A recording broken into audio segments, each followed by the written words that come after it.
2008 World Champions of Baseball. The Philadelphia Eagles are Super Bowl champions. Eagles fans everywhere, this is for you. Now entering the game for Philly Press Box Radio, Bill Furman and Jim Chet Chesko. It's Wednesday, October 23rd, 2024. Welcome to the Philly Press Box Radio Roundtable, brought to you by the Irish Rover Station House in Langhorne, PA, and Cavs Philly Tailgates. I'm Bill Furman. I'll be your host tonight, along with my partner, Jim Chet Chesko. And Chet, the Eagles are coming off their best win of the season, a 28-3 beating of the Giants. The Flyers have played only 6 games, but find themselves in dead last in the Metropolitan Division with just 3 points. The Sixers open their season tonight, minus a couple big stars. We'll be making our preseason predictions for the Sixers. We will also make our weekly NFC East predictions for the week. We got a lot going on. We're even going to talk a little wing bowl. I thought that was going to die, but it just won't die.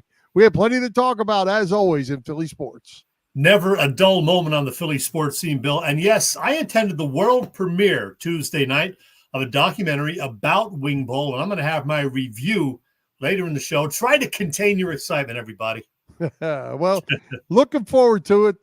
Saw your pictures you posted on Facebook. Looked like it was a good time, and you got to meet up with some of the stars of that, or creators of that, whatever you want to call it. So I'm kind of excited to see how that all came out. I ended up sitting almost right behind Angelo Cataldi, the row behind him, 2 seats over. Talked with Mikey Miss after the show. He was there. Said hello to Ray Diddy as well. Didn't get a picture with Ray, but Ray was there. Just briefly said hello to him. Many of the competitors from Wing Bowl over the years. A good time and interesting movie. You'll get my review later. All right. Sounds good.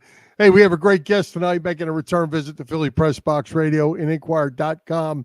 Sixers beat writer KEITH POMPEY joining us to break down the new look Sixers team and a whole lot more, as we found out the 2 big stars are not playing tonight. Yeah, and we will talk about that, you and I, after we show the interview. We had to pre-tape the interview before all the major news broke, so we kind of left that up in the air, and then you and I will address that after the interview airs. And we will make our fearless predictions for the Sixers season. But, hey, let's get right to it. For obvious reasons, as I said, we had to pre-tape because, KEITH's a little busy tonight. But here is our conversation. Welcome, KEITH POMPEY, back to Philly Press Box Radio to cover all things Sixers. KEITH, welcome back. Hey, thanks for having me back.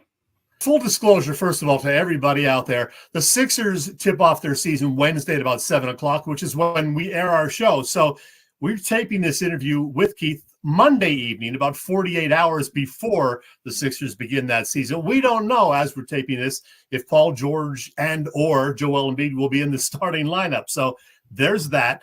Let's talk about the health of these guys. KEITH, what's your take? How healthy are they? And is it all about preserving them for the playoffs this year? The George thing is he does have the bone bruise. He hyperextended it.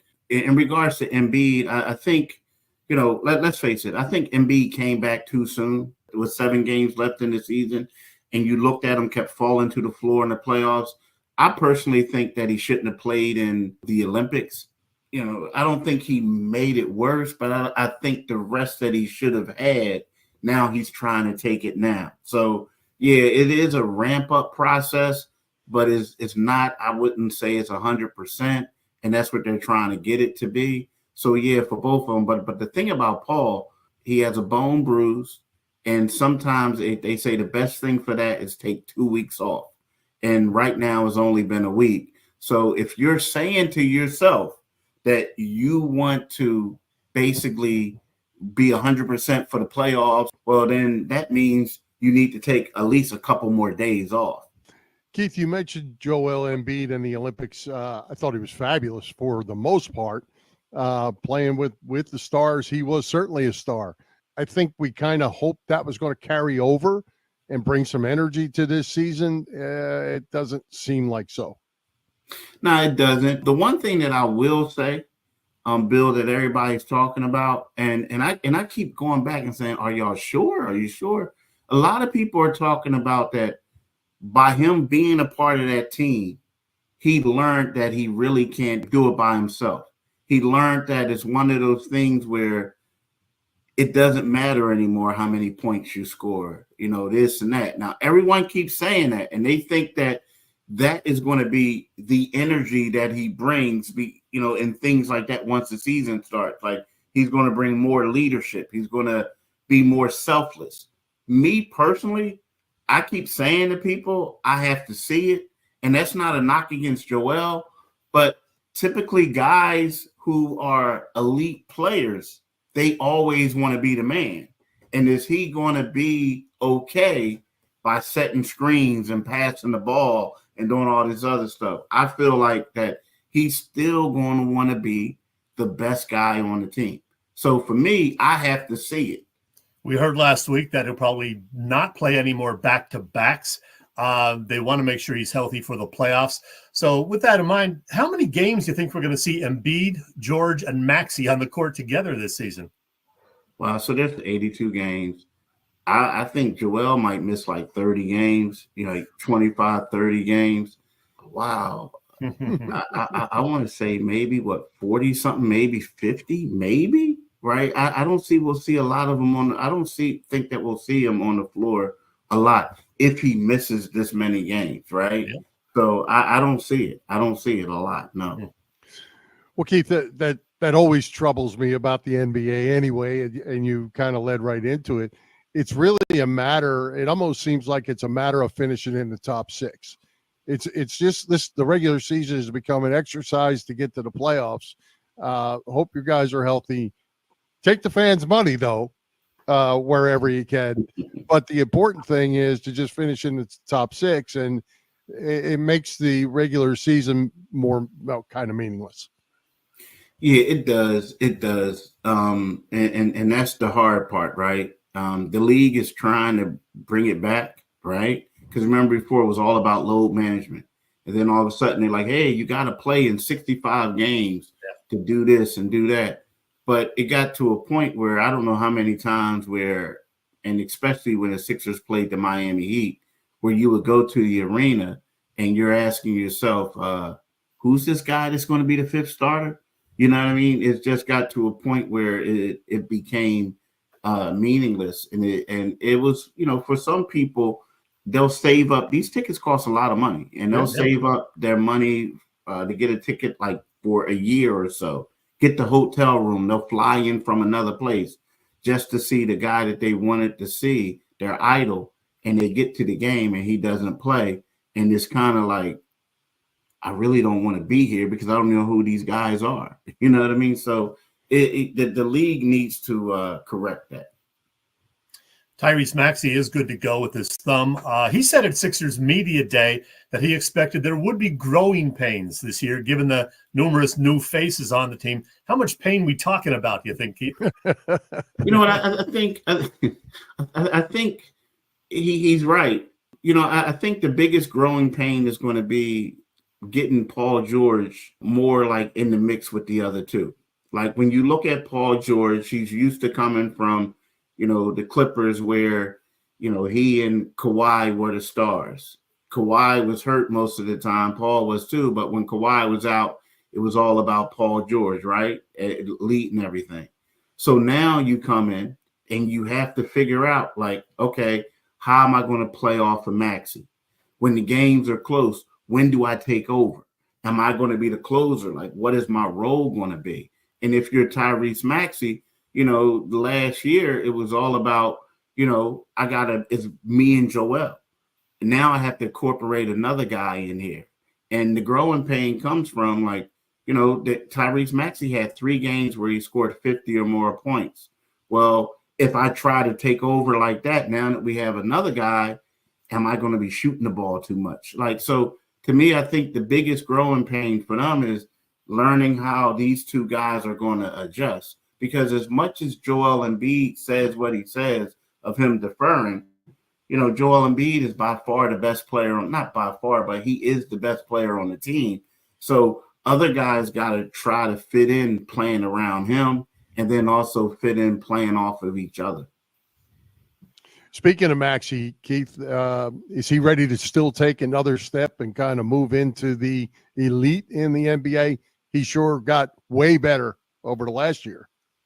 I think so, yeah, because when we look at Maxey, like last year, as great as he was, when Embiid wasn't on the floor, he became easier to defend in fourth quarters. Like when it was time to teams would blitz him. And they knew that he didn't have anybody else on the floor that could guard him. He did show some improvement on the defensive end, right? But at the same time, he was also being attacked out there, depending on who they played. I think that the growth for Maxey is in the fourth quarters, and I think that Paul George will help out with that. Defensively, I think he needs to take a step there on a be more consistent basis.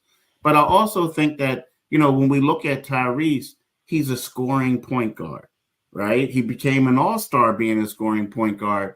But now that he has other guys, like he has Eric Gordon who can knock down threes, he has Paul George. Like the key for Maxey is being able to get them easier shots, right? Like, anybody could come off and just pass the ball to a wide open 3-point guy. But now the next step is, when he sees a guy going to the rim, throw up the lob. When you see a guy like crashing, do a bounce pass or do a pass that make it like that you could get him an assist going to the basket. So I think those are the two next steps that Tyrese Maxey has to make to become to go onto the upper echelon of point guards in this league. On the nights the big three are all in the lineup, who are the other two starters? Is it going to be Oubre and Caleb Martin or somebody else? You know what? Initially, everybody thought it was going to be Caleb Martin, right? The last 2 games or 3 games he didn't start. It was more or less Eric Gordon. But I do think that's just because Paul George wasn't around. What you do is you need somebody to, stretch the floor. I think that when you do have a Paul George out there, we all know how lethal he is from 3. Right? You know that Kelly Oubre can do other things. I think the thing about when you have a Caleb Martin out there with them in that starting lineup, you need a guy who can be the glue guy. And I think those are things that he can do. He'll defend, he'll set screens, he'll do all the things that you won't see on a box score, right? So I think when you have those 2 guys together, those 3 guys out there, I think that it will be wise for the Sixers to play him. Aside from that, I think that you want a guy who's going to create space for Paul George and Tyrese Maxey, and Eric Gordon can do that. But when Embiid comes back, I do think that Caleb Martin is the best 5th starter for the team. Well, if Embiid does play, say, 50 games like we were talking about, Andre Drummond now becomes a huge part of this team. If he's going to play 30-plus games as a starter, 12 years in the league, can we expect anything big from Drummond or just kind of hold the line? I think it's going to be more of hold the line. I think teams won't destroy them on the boards like they did in the past when Embiid wasn't there. But the crazy part is, Drummond is in a tough spot. Now, he is a great backup center. Right, he was a 2-time All-Star, 4-time rebounding champion as a starter. But the self-proclaimed best rebounder in the world. Yeah. When he looked at us and doubled down, quick, fast, in a hurry. Right, but the thing is, I think that it's kind of like you're asking a lot from him to be that guy to provide the same stuff. I think that he's good with Paul and Maxey in regards to like just running the rim and grabbing boards and doing outlet passes. But I don't see them, saying, hey, we're going to run our offense through you like they do with Embiid. So he's a legitimate good for a change of pace. But I think that if you ask him to be the difference maker in games, not a knock against him, but I feel like it's going to be more the line what Maxey and George does, and we're going to look and grade him by how many rebounds he grabs and stuff like that. Well, as I put up the Sixers' full roster, which includes a couple of two-way guys, and that's pretty much impossible to read, by the way. There are 17 names on there. That includes, like I said, a couple of two-way guys who will spend much of their time in Delaware. There are a lot of options. Has Nick Nurse yet decided, do you think, on a rotation? Who are the guys that are going to get a lot of playing time off the bench? Right now, it looks like the guys who are going to get a lot of playing time off the bench are going to be, one is the Dancing Bear, Yabusele. I believe he's going to play a lot off the bench. I think Eric Gordon, right, when he's not starting, he's going to play a lot. The same thing with Caleb Martin, who's going to be, one of those guys starting. Drummond. It seems like a guy that they really liked in the preseason. I don't know if it's going to change when they ramp things up. Jarrett McCain was getting a lot of play, right? Whenever they didn't start the starters, they were running a lot of their offense through him. I don't know how long they're going to keep that up, right? Because I think that Reggie Jackson over time will probably, just because he's a veteran, is maybe a guy who's going to surpass him. But also Kyle Lowry. I think that I don't know how many minutes he's going to get, but I do see him being in the rotation as the backup point guard. Well, you went right where I was going to go, Keith. There's 5 different guys on that roster that Chet just put up there with 12 or more years of experience. A little different approach taken by the Sixers this year. Instead of stacking the roster with younger guys, they've stacked it with older guys. Is that good or bad?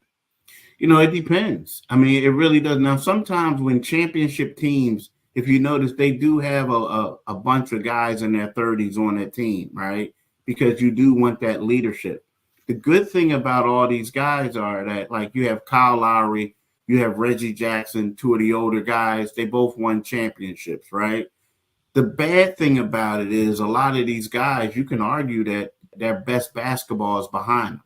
So, and then when you have these guys on a team where the stars are already injured and they're talking about load management, these aren't the type of guys that you want to give extended minutes to over an extended period of time. So, it's kind of like a catch-22. Like, yeah, we got these guys, but what happens if we have injuries and we have to play them on the floor for extended minutes? Because just as much as you want to keep Joel Embiid and Paul George and Tyrese Maxey healthy for the postseason, you want to do the same thing for these guys. And these are certain guys like a Kyle Lowry. I don't know if you want to play him on back-to-backs. So, when you factor that in, it's great to have the leadership, but it's tough when these are guys that you're depending on in rotation. And think about it. All of these guys are on minimum contracts, all 3 of the guys we talked about. So, you would think that if they got better deals, they probably would have been elsewhere, right? So those are things that you just have to think about. Well, Keith, we got like 2 minutes left. I know Bill's going to hit you with a football question, I think. Go figure. Well, there goes Saquon. But before you get to that, I want to get your prediction, Keith, because this is going to be the toughest year, I think, to predict for the Sixers for a long time, because there's so many new faces. There's the injury concerns, the load management efforts. How many wins do you think the Sixers get, and where do they finish in the East? That's crazy that you asked that, because I was thinking about this earlier, right? And I kept going back and forth. So I have the Sixers at 51-31, right? Okay. But while that's a lot of wins, I don't have them within the top 2 in the East, right? And because of that, I feel like, and I hate to say this because I feel like the Sixers have a talented team on paper, but when we talk about injuries and we talk about load management, we talk about they'll finish 3rd or 4th in the East. And with that, I don't know if they're going to get out of the second round, especially if they finish 4th, right? Same old. Yeah. I mean, and I hate to say it. I think that now again, if you were telling me that Joel Embiid was healthy and he was playing all like the majority of the games and he stayed healthy, and the same thing with Paul George, then I would say, you know what? I think the Sixers are going to be a top 2 team in the East. But as a 3 team, you know, I just look at Boston and I look at the New York Knicks, and I don't know if a banged up Sixers team or a team that doesn't have the chemistry that those other teams will have by the time the postseason comes are going to be able to beat those teams. So I have the Sixers going 51-31, and then I got them losing in the second round. Okay.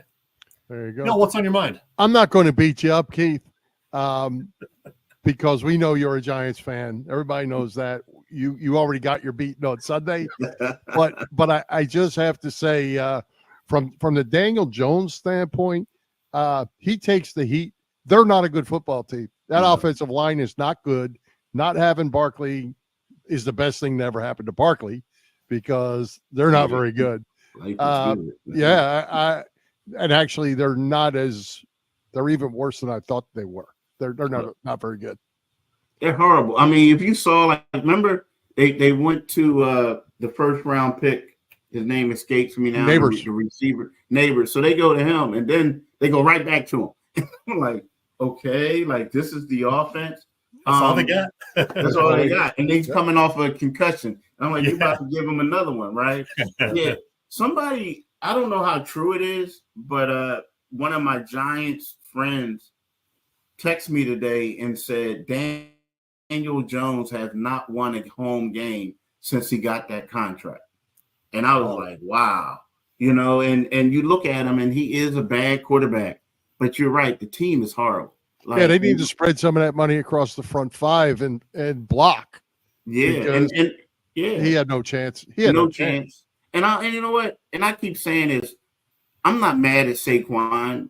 They did him dirty for the last couple of years. They didn't want to pay him. And then they won on Hard Knocks and said what they were going to do. And then they didn't want him to go to the Eagles.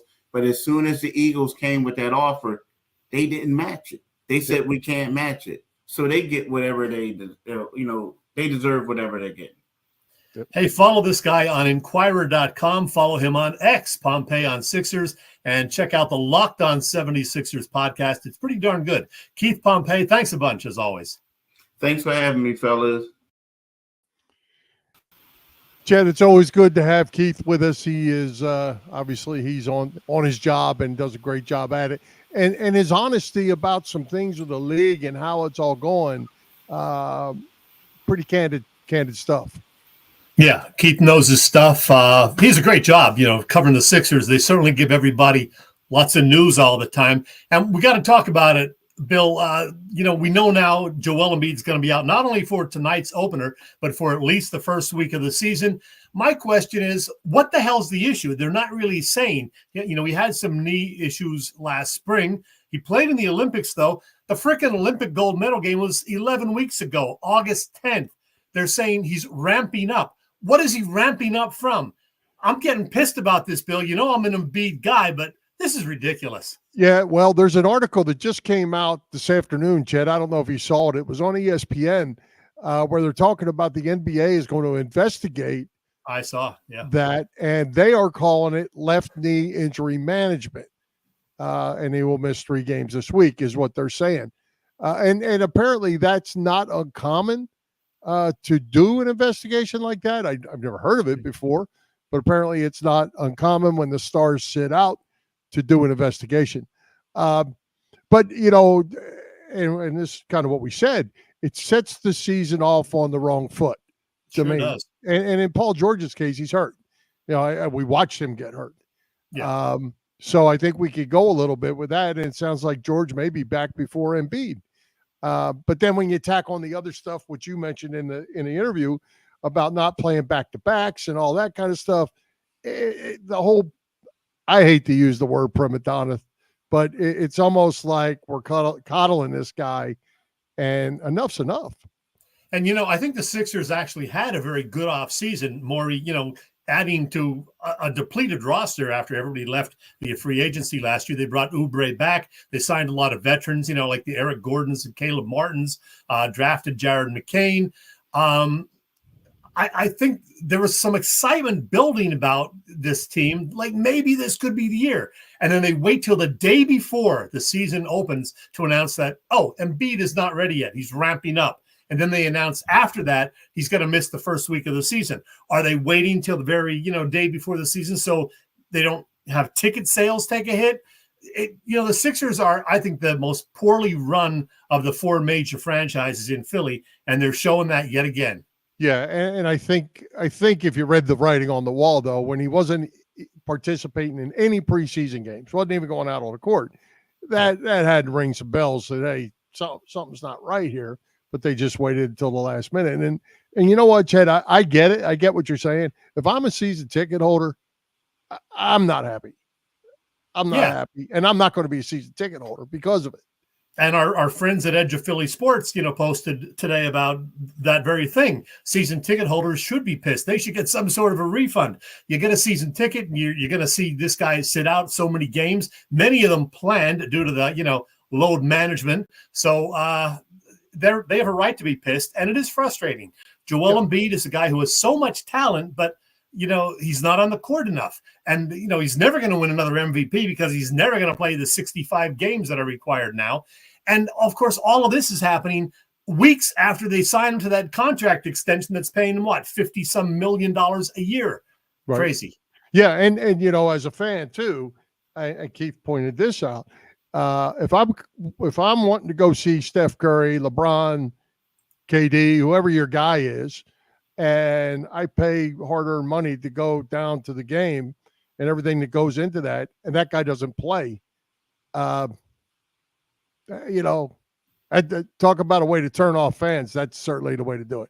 Maybe Embiid doesn't play either. So Steph doesn't play, Embiid doesn't play. Well, heck, you go watch a Big Five game. So now that we've got everybody excited about the Sixers season, Bill, you ready to make our predictions? Yeah, let's go ahead and do it. We have Keith at what, 51? He said 51 and 31. Second round. And a second round exit yet again. Keep in mind, the Sixers last year won 47 games, and they were, a fifth seed, I believe? Or no, they did the play-in thing, so they were a seventh seed. Yep. 47 wins last year. Keith has 51. I have Boop's prediction also. I'm going to save Boop's, though, till after yours and mine. Okay. I'm going to go with the same as last year, 47 wins and a second-round exit. And I was going to go 46 wins and a first-round exit. Whoa. I just don't see it. I'm especially if those guys don't play. I just don't see it. All right, well, wait till you hear this. I asked our pal Boop, Bob Vitrone Jr., for his guess. And Boop said, and I thought he was kidding, but he confirmed he's not. Boop is predicting 61 wins, and they win the title. It will be their only title for a long time. Was he on his stool when he said that? Boop may have been at the local tavern. His stool at the tavern. Yeah, he may have been pounding a few Miller Lights. I don't know. I can't say for sure, but Boop says 61 on an NBA title. I hope you're right, Boop. I would love to see it. Hell, I'll buy a few of those Miller Lights. Yeah, right. I'll take the under, though. Oh gosh. Oh. Hey, we'll talk more Sixers as the season goes along, of course.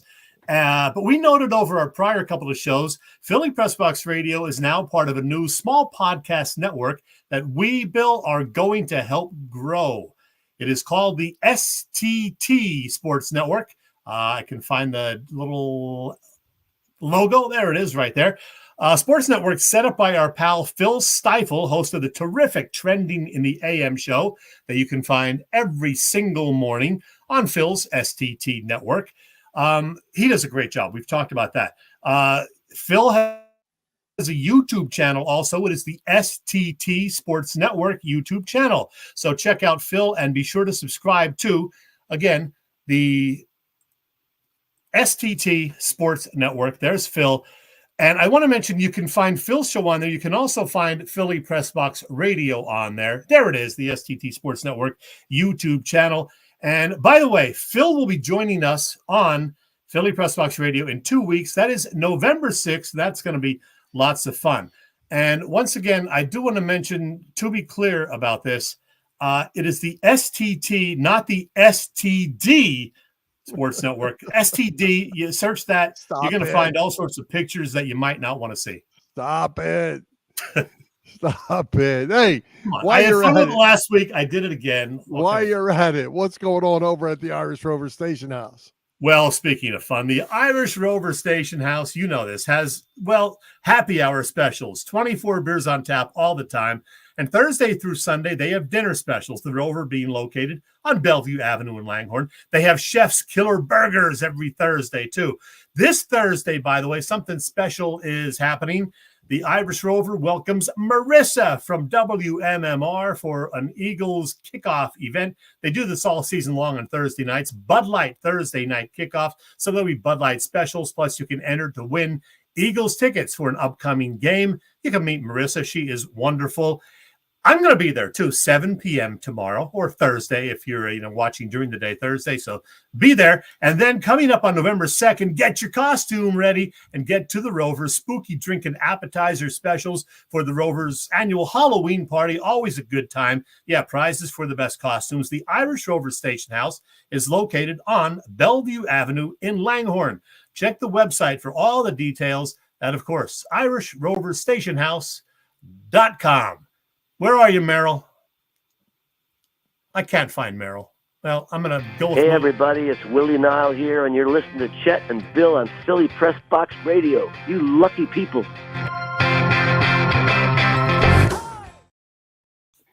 Hey, Chet, before we get on to talking birds, Robbie and Bob Ellis have been friends and followers of Philly Press Box Radio for 10 years, pretty much since when we got started.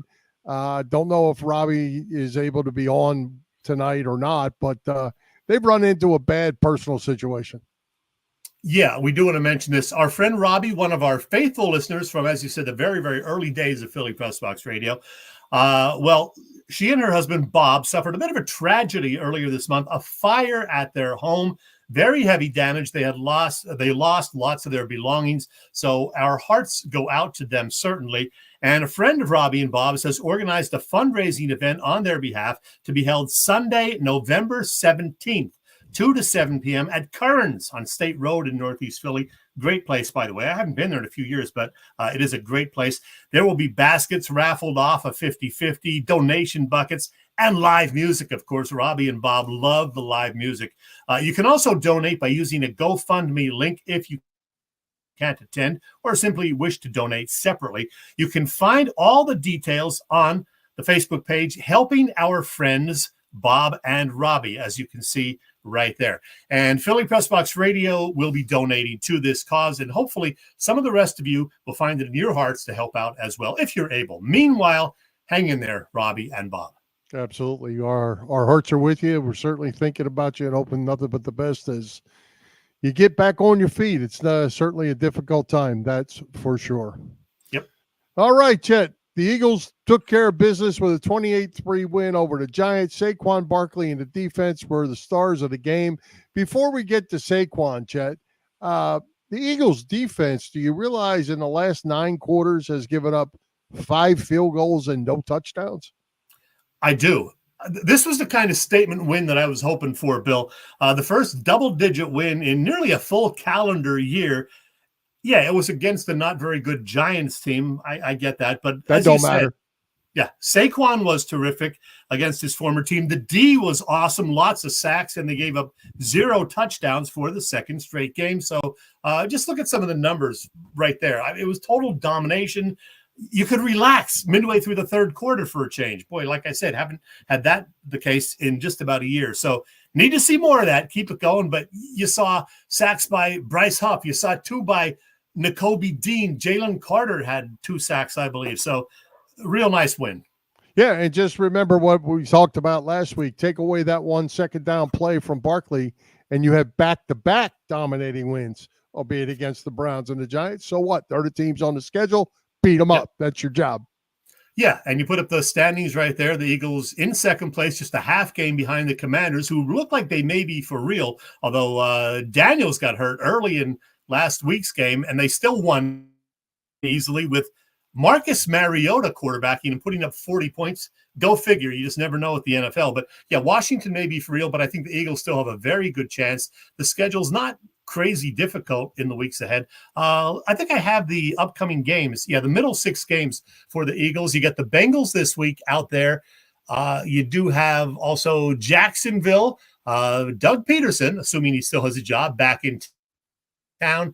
And then the big one against Dallas on a Sunday night, followed by games against Washington, the Rams, and the Baltimore Ravens. So a couple of tough ones right there. But, I think you could win certainly 4 out of these next 6, and that puts you 8-4. Not bad.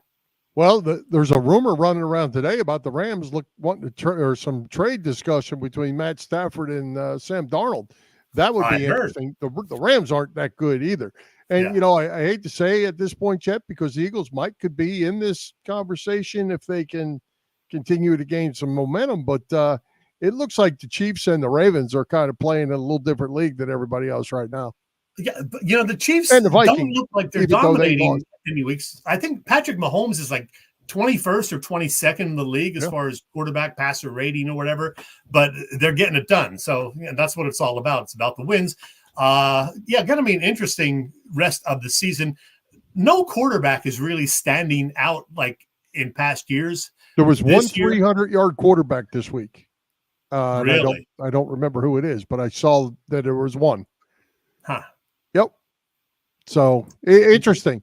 But that's where the ground game and that's where Saquon Barkley and that offensive line comes in. It might have been that Baker Mayfield because he was near 300. Well, you know what? It might have actually been before Monday night's game because I think they both threw for 300. Yeah, Mayfield and Lamar. But I think the disturbing thing to me in that game on Sunday was the first quarter, and I don't care about scoring points and all this. They played bad football. The offensive line was struggling. So obviously, so was the Giants. But until Saquon busted that big gainer, the game kind of broke open. But the Eagles' offensive line, for as good as we always look at them as being, they weren't so good. Our buddy Kid Camden says, beware of Joe Burrow and Chase and Higgins. They're going to be a handful. And he's right. So, the Eagles D has played great the last 2 games, but Cincinnati's offense is certainly better than what they saw from Cleveland and Cincinnati. So, or Cleveland and the Giants. So, it's going to be a tougher game in Cincinnati. And the guy that's taken a lot of heat so far, Nakobe Dean, played his tail off, and there's a good chance he's going to be Defensive Player of the Week. He put up some big numbers. I believe it was 11 tackles. Yeah, he had a big game. So hats off to Nakobe. Maybe that was a coming out party for him as well. Yeah, great to see. It makes you feel a lot better about this team after what we saw this past Sunday, for sure. Yep. But I'll throw out my one comment that I always like to say, Chet, you're never as good as you think you are when you win, and you're never as bad as you think you are when you lose. So just got that right. Stay steady, come back, win the next one, and then win the next one after that. And just for our pal Denny Malloy, where I told him what was going to happen in the next 4 games, he said, yeah, we will look at it. 1-0 from me, pal. Okay. Maybe Denny will even give Jalen Hurts a compliment one of these days. No, that's not going to happen. All right, Chet, what's going on with the best tailgaters in Philadelphia, Bob Cavanaugh and a gang of Cavs Philly tailgates? Yeah, you're speaking about these guys, Bill. Cav has been cooking up a terrific catering business for more than 30 years. I think it's 35. Known best for their tailgate parties, Cavs is a 3-time winner of Philly Tailgates, Jack Daniels Great American Tailgate Party Contest, and a past winner of the Philly Daily News Tailgate Award. Cavs also does corporate events and parties, just about any kind of party. Of course, Cav hosts tailgates before all of the Birds home games. There's the schedule for some of the upcoming ones. They have games against the Jaguars, Commanders, Panthers, and Steelers. Cav will be there for all of them, cooking things up before the game. If you have any questions about pricing or what kind of events they might do for you, email them at cavscatering@verizon.net. Cavs Philly Tailgates is the way to go. Cav also works with the guys at Philly Sports Trips, Vince and Company, and they have fantastic trips for every Eagles road game and other events like Philly Spring Training. Get all the details on that at phillysportstrips.com. Hey, Chet, one point we missed. Robert points this out. I slipped my mind. The Eagles game was flexed out thanks to the play of the Jacksonville Jaguars. A lot of fans don't mind that, not playing that night game. They get to go to a 4:00 game instead of an 8 o'clock game. Works a little better for those that get up on Monday morning. So that's a schedule change for the Birds. Yeah, a week from Sunday, 4:25 kickoff instead of 8:15. Right. Eagles and Jags. It is also, and I think Doug Peterson will. Doug will still have a job, I think, because they just won 2 in a row or 2 of the last 3, right? Yeah, they're playing a little bit better. Yep. So, hey, Chet, I thought wing bowl was going to just go away and never be heard from again, but nope. Here we are. Not happening. Hoping, Bill, you were hoping. Well, as Warner Wolf used to say, let's go to the videotape. Wing bowl. Let's talk about it. Some called it an exercise in debauchery. Many called it the greatest radio promotion in history. It may well have been both. It was Wing Bowl, held in Philadelphia the Friday before the Super Bowl every year from 1993 to 2018. That 26th and final one taking place 2 days before the Eagles won their one and only Super Bowl. Well, that annual infamous eating competition has now been chronicled on the silver screen, and it had its premiere Tuesday night as part of the Philadelphia Film Festival. It's a documentary that includes a slew of memorable moments captured on video, plus colorful commentary from legendary WIP morning man Angelo Cataldi and others, even former Eagles Jason Kelce and John Dorenbos. Kelce actually competed one year, and Dorenbos served as Wing Bowl commissioner for a time. Of course, the documentary also featured many of the event's iconic eaters: Heavy Kevy, Jonathan Super Squibb, 5-time champion Bill Simmons, known in the Wing Bowl circles and beyond as El Wingador, and the professional eaters who eventually competed at the Philly event and won it: Sonia the Black Widow Thomas, Kobayashi, Joey Chestnut, and Molly Schuyler. Not to mention several non-winners who left their mark, like notorious villain Damaging Doug and, Matt Dutton, better known as Sloth, who at Wing Bowl 9 created one of the most memorable moments in Wing Bowl history in the form of projectile vomit. Really. I had a nice chat with Sloth before the movie at a nearby tavern. Of course, there were lots of wingettes in the film, too. The memories. Full disclosure, I did attend 10 or 11 Wing Bowls over the years, so I was really looking forward to seeing this documentary. Did it meet my expectations? No, it exceeded them, really. Kudos to producer Frank Petka and director Pat Taggart for making No One Died, the Wing Bowl story, a documentary that is extremely well done, very, very funny at times, and one that gives viewers a wonderful look back at an only in Philly cultural phenomenon. I actually sat right behind Angelo Cataldi in the theater, and it was great seeing his reactions during the film, and then to hear him talk about it in a Q&A session right afterwards. Those last few years, I was conflicted myself about what this was that we had. And I got one of the greatest gifts of my life from Frank Petka and Pat Taggart, because I love Wing Bowl again. And that is what that film did to me. No word on if or how soon the documentary might make it to a streaming platform, but hopefully that will happen. Even if you never made it to a single Wing Bowl, the film is absolutely a fun 95-minute look back at an unforgettable Philly tradition that somehow lasted more than a quarter century. Greatest thing I can say about the 26-year history of Wing Bowl is no one died. It sounds like it was a fun time. It really was, and the audience was really into it. I'm sure the great majority of the audience was made up of people who have been to Wing Bowls, and they remembered, pretty much all the characters that they saw on the screen. Many of them who, were also in the audience. So a good time had by all. It was a 95-minute movie, so just over an hour and a half, and it flew by. Lots of fun, and like I said, a lot of the local celebrities in the house for it. So really, really good. They're showing it again Saturday night in Philly, in Center City at one of the theaters there, part of the Philly Film Festival. And they're hoping to, get it on Netflix or one of the other streaming services before long, because people need to see this, Bill. So the only way you could see it now is to go to one of these showings. And and it was just last night and Saturday night. So until they get a deal to put it on one of the streaming services, That's it. So yeah, hopefully if you're not seeing it Saturday, it will make it to streaming because it's really, really good. I was pleasantly surprised with how good it was. Well, I can tell you, Chet, I made it to one wing bowl. And I don't know, it was one of the 20 something. It was, 26 they had. Yep. One of the later ones.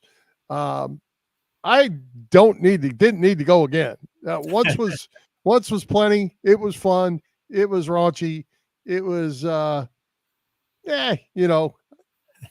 know people liked it. You went, 15 times or something? 10 or 11, I said. Yeah, it's 10 or 11. Yeah. Starting with Wing Bowl 8 and right up through 25. I don't think I got to the last one. I think 25 was the last one I made it to. Well, interesting stuff.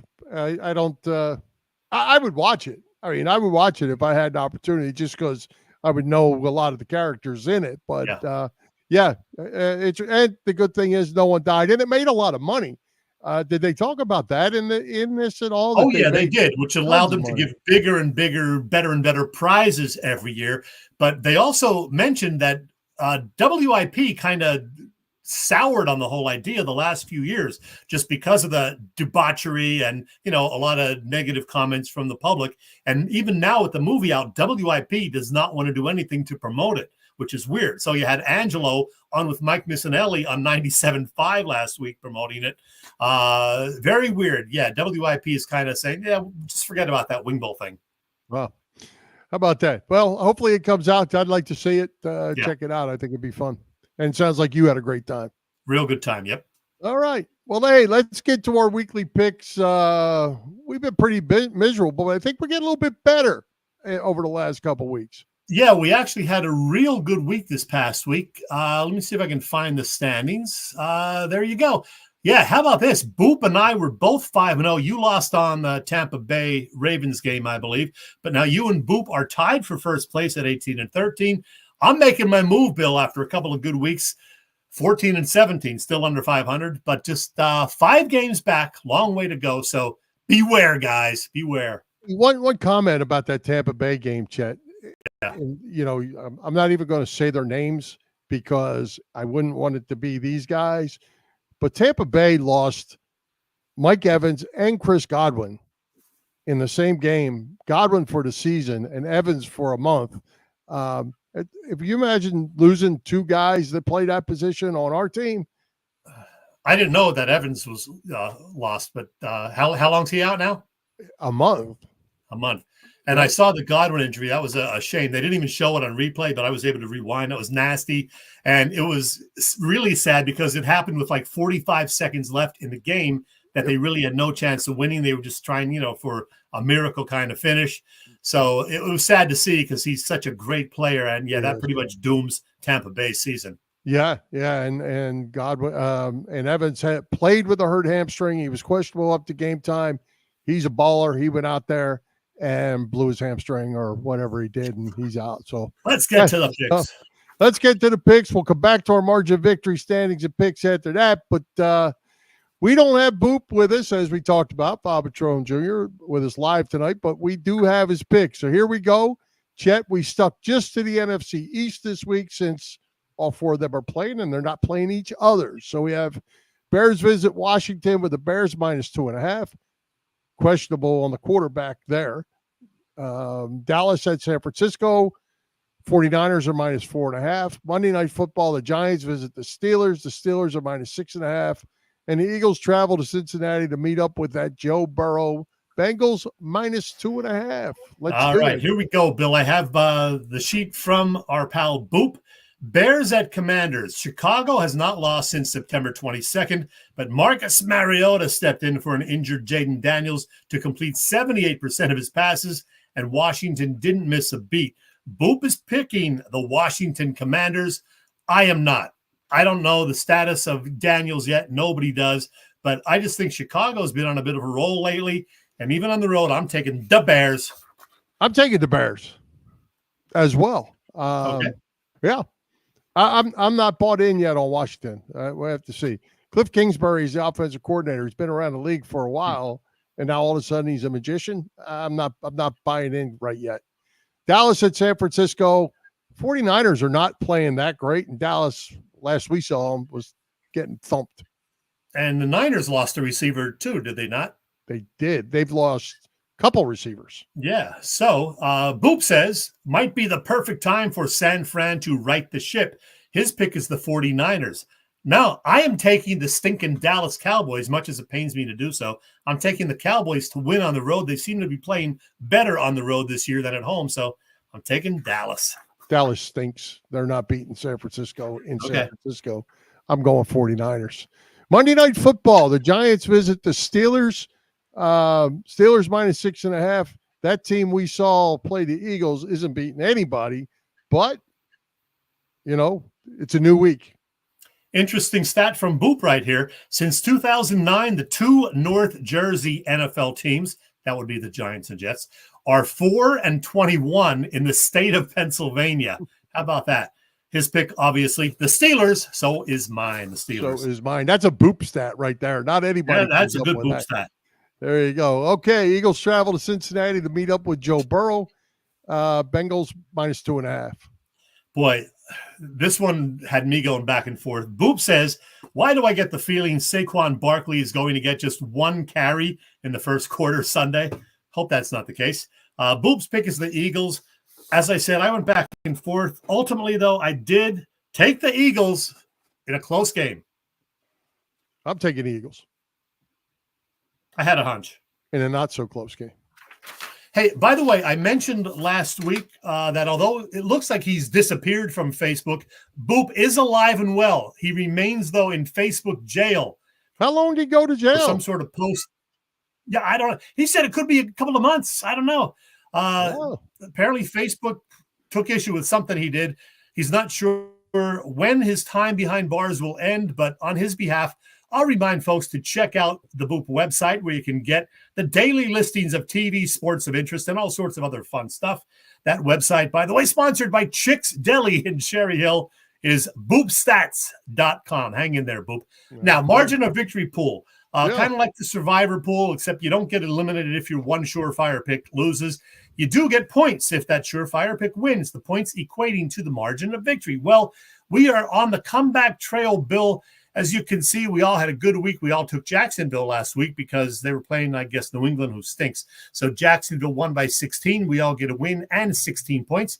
I'm still in first place, well off last year's torrid pace, but hey, I'm in first place. That's what counts. There you go. So who's Boop got this week? Who's he taking? Boop is taking the Detroit Lions. Who are they playing? Does he say? I don't know. They're playing good ball, that's for sure. Son of a gun. I forgot to write mine down. I forgot to change it. I still have Jacksonville over New England. I'll get back to you on this, Bill. Okay. Here you go. Here's mine. You talk for 30 seconds while I check something here. Denver. I got Denver. Bo Nix and the Denver Broncos over Carolina big. Uh-huh. There you go. All right, hang tight. You got Denver. Let me see who I'm picking because I did write it down already somewhere, just not on the sheet that I use right here. What did I go with? But if you go with Denver, you won't lose any points. Yeah, I want to go with who I actually wrote down the other day, and let me see who that was. It was either the Lions or Denver, but now I got to make sure I didn't pick either of those already. So, oh, Bill, it ain't easy being me, man. No kidding. All right, let's see. Oh, okay, yes, it was the Detroit Lions. So there you go. All right, there you go. You got them. Detroit, right, and Denver. So let's see. I got Detroit. Boop has Detroit, and you have Denver. Yep. All right. Let's move on. Good. Great Moving guest on tonight in KEITH Pompey, who's coming to Philly Press Box Radio next week. Well, Bill, I'm going to tell you who's coming next week. I have so many pictures in here. It's tough to find everything at the drop of a hat, but I know I have them here. Maybe we need a producer. There we go. All right. Hopefully, Bill, we're going to still be talking next week about an undefeated Penn State football team after a trip to Wisconsin this week. Tough game because we have a guest joining us who knows pretty much about a memorable, unbeaten Nittany Lions team. He's the goon, and he's going to help us preview the Ohio State-Penn State game the following Saturday. Goon, Keith Conlon, that will be fun. Plus, Bill, we have a second guest joining us to talk even more football. We had this guy on a couple of times last fall. Once I talked to him and once he was on with both of us. He is a longtime NFL Films cameraman, and he's also the author of this terrific book, The NFL Off Camera, Bob Angelo. Really good stuff. So Bob that's going to be great. a fun show. Goon is great. It will be a lot of fun. A lot to talk about. A lot of fun, a lot of football. Sure. That's right. We like football. Well, speaking of hockey, we were. Since we're not talking about football, the Flyers won their opener. They haven't won since. Presently dead last in the Met division. Not a good start. They're back-to-back, losing last night at home to the Caps. They're playing the Caps again tonight. Not a good start. Not a good look for this club. They can't score, and they can't stop. This discussion won't take long, Bill. Yeah, the Flyers have been outscored 25-13, I believe, through 6 games. That's not good. You're giving up over 4 goals a game. Only scoring a little more than 2 a game. The goaltending's been kind of shoddy. As you said, the offense just not there. Matvei Mishkov, though, does have, 5 points in these 6 games. So that's good. Beyond that, they gave up 2 short-handed goals to Washington last night. They're playing the Caps again tonight. Yep. I don't know. Tough to get excited about this team right now. First 2 goals of the game, too. So they fell behind 2-0, on 2 shorties. That was not good. Let's talk more about Penn State, Wisconsin, Bill. You're going to go to the Penn State, Ohio State game next week. And I will be with Goon, by the way. How about that? Yep. Well, what are you expecting this weekend out west? I think it's going to be a really tough game. Wisconsin's always good. They're strong. They're always strong. They're at home. They're at night. Penn State game, by the way, with Ohio State is now at noon, thanks to Fox and bums. So you don't like that early. You don't like that early start? No, it's chaos at night at Penn State. It's a definite home field advantage at night up there. Noon start, so. But I think they're going to have their hands full with Wisconsin. But this is a pretty good Penn State team. We're going to find out a lot about them here this week. Yeah, going to be interesting. And Bill, we have a World Series starting up Friday night. The 2 teams with the highest payrolls. They got superstars galore. Mookie Betts and Shohei Ohtani, Aaron Judge for the Yankees, Soto. In honor of the series, I'm drinking Small Ball Hefeweizen tonight. Yeah, probably not going to be a lot of that in from the next. The Wrong Crowd Brewing in Westchester, Pennsylvania. Very good, by the way. I'm looking forward to this. Much rather if the Phillies were there, of course, but the Dodgers and Yankees classics haven't met since 41 years ago, 42. I don't know. It's been a while, but they have met a lot in those previous years, and I'm looking forward to it. Yeah, you got a favorite? I'm going to root for the Dodgers, and I think the Dodgers are going to win. There you go. Me too. And Shohei Ohtani, as I texted you, 18 for his last 22 with runners in scoring position. He's going to be pretty good, I think. Yeah, he is pretty good. But I'll tell you what, though, and I'm going to root for the Dodgers too. But if you put this fantastic season from Ohtani stats next to Judge's stats, Judge had a better year. Ohtani's got the hype. If they were both in the same league with the same numbers, Judge is your MVP, not Ohtani. So interesting. By the way, I think I saw where that Ohtani 50th home run ball sold for $4.3 million, I want to say, recently. Speaking of big money, the average ticket price for the series games about $1,500 a piece. Oh, I think it's on the aftermarket. They're up at like 8,000 or something ridiculous. Crazy. So, there you go. Wrap it up, Bill. All right. Let's thank tonight's special guest, KEITH POMPEY, our sponsors, the Irish Rover Station House, Cavs Philly Tailgates, PPCC 118 Raz Room. For Jim, Chet, Chesko, this is Bill Furman. We hope you enjoyed the show. We'll join Philly Press Box Radio next Wednesday, October the 30th at 7 p.m. You can see us live on Facebook, on our Philly Press Box Radio YouTube channel, and STT Sports Network. Listen on Apple Podcasts, iHeartRadio, and all the others. High hopes, Philadelphia sports fans. Let's do the song. Come on.